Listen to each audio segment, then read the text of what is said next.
Hey everybody, it's Matt Fury from Avid here in a quieter moment at Sundance, and there's nothing wrong with that because who couldn't use a little quiet? Plus, it's a great opportunity to talk to another fantastic editor here at the festival with a really cool movie. The editor is Amy Foote, and the movie is Girl State.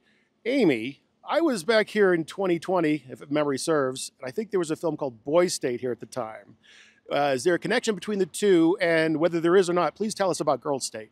Okay, so Boy State was a hit here in 2020. I was not part of Boy State at all, but Girl State is sort of the sibling, not the sequel, the sibling project to Boy State, and it's the same directors.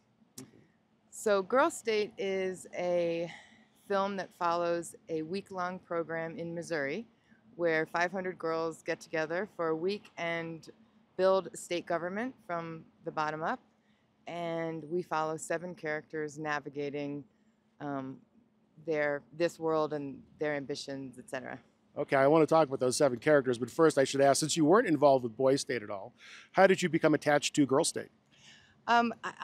Jesse and Amanda emailed me. I don't know, how they found me, but they did, and I was such a fan of Boy State, so when I heard, I barely asked a question. I was like, sign me up. Were there projects of yours in the past that they said, oh, Amy, we saw this film that you did? They were fans of 2 films I did called The Work and Father, Soldier, Son. And when they contacted me, I was working on All the Beauty and the Bloodshed. And so we've established, I know that you're a New York-based editor. Where were you cutting this? Was it in New York? Were you at home? Were you at a facility? How did that work? I was cutting this in Gowanus, Brooklyn, at the Old American Can Factory in an edit room that we rented out for me. And I had an AE outside my room in the sort of pit, which I really wanted an AE in the physical. I didn't want a remote AE. I felt really strongly I wanted somebody there especially because Amanda and Jesse, the directors, live in San Francisco. So I wanted, people to bounce ideas off of. And I think an AE gets a lot more out of, gets a lot more learning if they're sort of in the room. Yeah, absolutely. That seems to be a lost art in editorial now, is that mentoring. So 7 characters.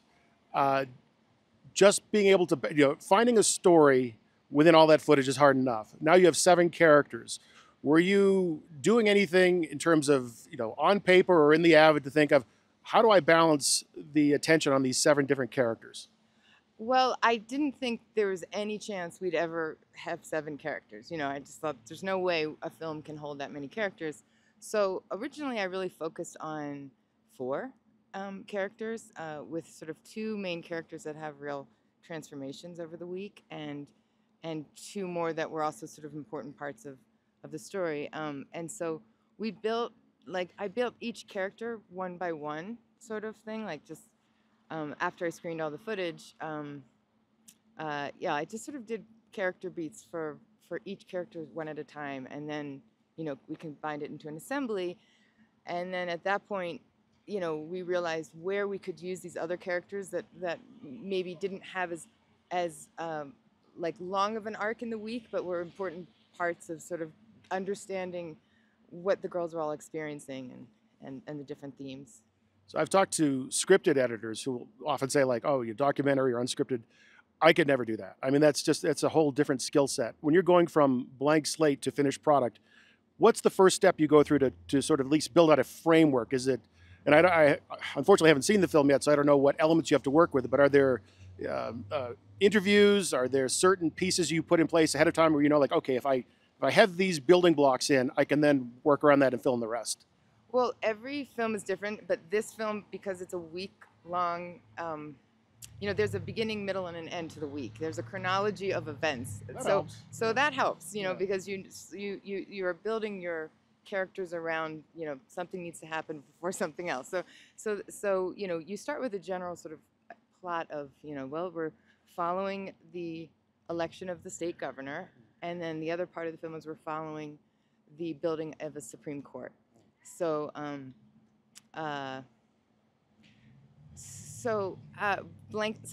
there's the inherent chronology there, and then it's I'm really interested in character development. So that's just sort of the the scaffolding. But really, I'm looking for characters changing, facing obstacles, and how they deal with those obstacles. So going back to the characters, I thought it was interesting. You didn't intend to have 7 that you were focusing on. You started with 4.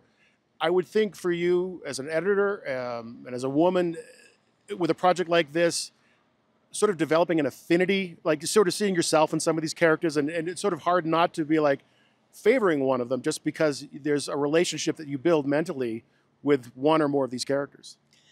Yeah, I mean, I really loved all of the characters, and I really learned a lot in watching them navigate this experience. One of the themes that comes out is that the girls are really, they spend a lot of time thinking about how they're being perceived and what they're presenting to the world. And there was a lot of, a lot of self-doubt that they had, a lot of beating themselves up. And these are girls who are just, brilliant young women who are passionate about politics and know what they're talking about. And you'd see them give a speech and then beat themselves up afterwards. And it was kind of heartbreaking. And I sort of saw that in myself too, the ways that you beat yourself up after something. And I realized, oh, this is like this is part of the female experience. And so the girls and I have had some nice talks about that as they're navigating seeing themselves in the big screen and all of the insecurities that come with that. I didn't even really think about that aspect of it. During editorial, did you ever interact with any of them personally? And after the film, what was it like if you had a chance to actually meet them in person after spending all that time getting to know them through the footage? I didn't meet them during the edit at all, didn't talk to them. And that is like one of my favorite parts of coming to festivals. Those are the people I want to schmooze with. Those are the people I want to meet. And it's very awkward at first because you're like, hi, you don't know me, but I know you, and I love you, and I know, They just start backing away. And they're like, but these girls totally embrace me, and we're so sweet, and we had some really nice hangs over the weekend, and they're just lovely, and I was so lucky because sometimes characters are like, I'm so freaked out, I don't want to connect, but they're just young and vibrant, and we had a great time. Well, that's very cool. I should get back to some of the more practical aspects of the film. For editorial, you mentioned like I want to have my AE right there. We need that relationship. It helps with mentoring. It helps with just being more effective at building a story. What was your basic editorial setup? What do you need in the room for you to be comfortable, for you to be creative? I don't need much. I'm not very picky. I was very happy to have a standing desk. We were working on Avid. We were working off a server. We also had Jump, so we had to do something from home or had to stay home for any reason. We could sort of log in and work. It was a massive feat. I'll say my assistant editor was Peter Bowman, and he also cut a bunch of stuff for the film, so he got an additional editing credit as well. And we had a consulting editor, Pax Wasserman, who many people know because he's amazing. It was a feat to get the footage even ready because there were 8 camera crews. 8 different characters were followed, and all of that had to be synced. 99 tracks of audio, etc. Wow. Yeah. I don't know what that happens from time to time. You probably couldn't hear that at home, but there are very loud noises that happen here at Sundance. So did that answer your question? I think it does. It's hard not to get thrown off when there's a giant booming sound coming from the mountain behind you. I guess last question again, practical question. Are there tools or features in Media Composer that can really help you as a documentary editor in terms of crafting that story? I'm a bit of a, I'm not super techie, but I mean, I love ScriptSync. I hear that a lot. ScriptSync is amazing for me. I don't know. I just use Avid. I'm not very flashy. She's not picky. She's not flashy. It writes itself, doesn't it? It doesn't matter why you use it. I'm grateful that you do, and I'm grateful that you took on this project, because just hearing you talk about the process you went through in making it, but also really hearing about you meeting the girls afterwards, that is actually very rewarding. Congratulations on getting it to the finish line, getting it to Sundance, and finally having a little fun here at Sundance. Yeah, thank you so much. Well, there you have it. Amy Foote. The film is Girls' Date. You should definitely see it. I want to see it. I never get to see anything here. I'm out here doing this, and I'll be out here doing this all day. So keep an eye on Avid social media channels and come back and see me do more of this. Thanks.